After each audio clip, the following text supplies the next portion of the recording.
and this engine, it will take the input of this snapshot, right? So this is the flow. What this data engine will do, so this data engine will convert your database snapshot into a file. So that means it converts the complete information of the data into the file systems.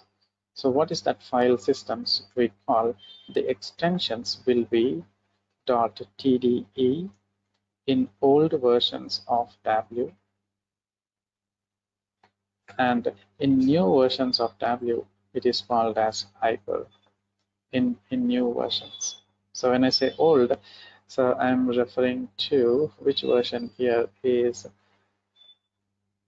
Tableau 8.